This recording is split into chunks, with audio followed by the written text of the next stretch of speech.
The Civics Secures Democracy Act appropriates $1 billion a year, billion with a B, for 6 years. It appropriates this for civics and history education. This bill, this is the problematic part, this bill includes what's called action civics. Now, this is a phrase many people aren't familiar with. I actually only recently became familiar with this myself. I delved deep into the research on this. This is truly problematic. Action civics is essentially another word for partisan progressive political activism.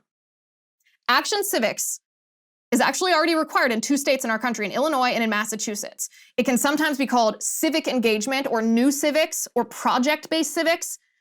What is it? What is action civics?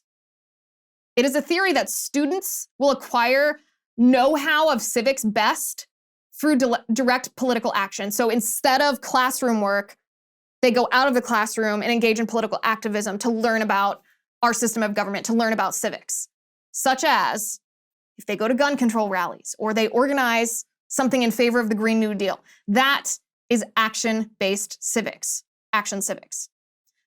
Now compare that with traditional civics. Now this is a definition of traditional civics from Stanley Kurtz. He says, true civic education conveys the purpose, nature, and contours of our constitutional republic, tells the story of the struggle to uphold its founding principles of equal rights and liberty, and cultivates virtues necessary to the republic's preservation.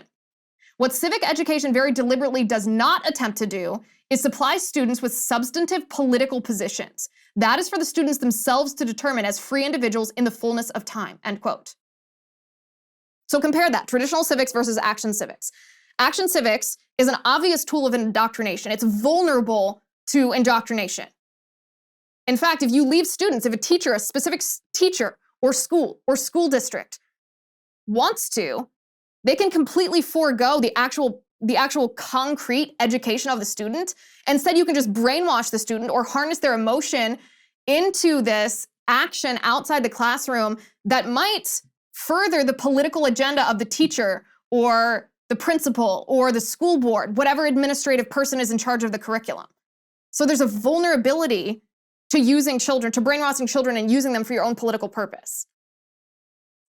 Action civics, problematic action civics, this is already written into the Action Secures Democracy Act.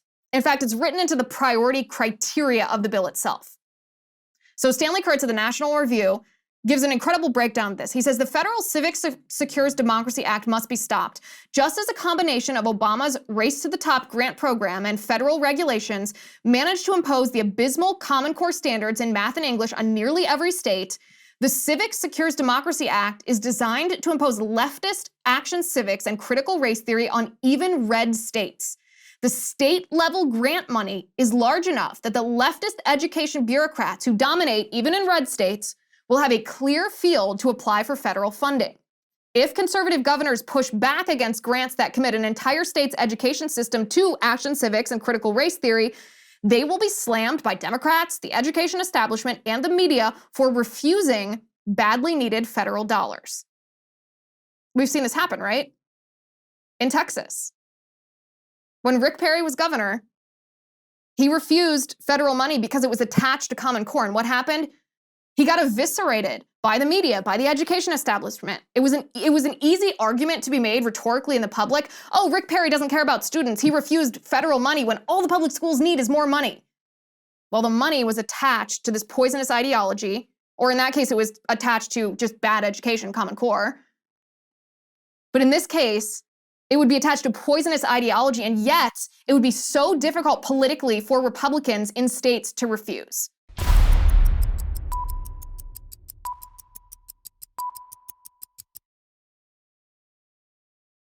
Hi, before you go, let me talk to you about something.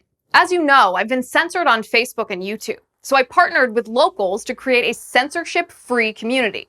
I also just launched my show, and I have a lot of exciting new things coming up that I want to make sure I can share with you and get your input on. I'm going to be sharing behind-the-scenes looks of my set and my show prep, and I get a lot of questions about my hair and makeup routines, my research process, and so much more. So I'll give you sneak peeks of all of that. I'll also be doing exclusive segments of my show just for Locals VIPs. All of my interviews will be shared on Locals for VIPs to watch as well. I'll be taking questions directly from VIPs for the video mailbag in my show, and you'll get the episodes free from ads. Who doesn't love that?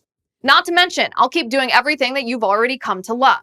Ask me questions for live Q&As. Let's talk about your favorite books, what yummy vegan food I'm eating for lunch, and what ridiculous headlines I'm reading today. You can do all of that and more, but only if you are a Liz Wheeler Show VIP on Locals.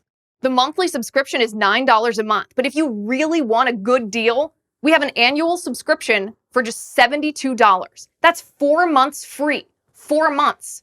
So join me on Locals as a VIP. I'll see you over there.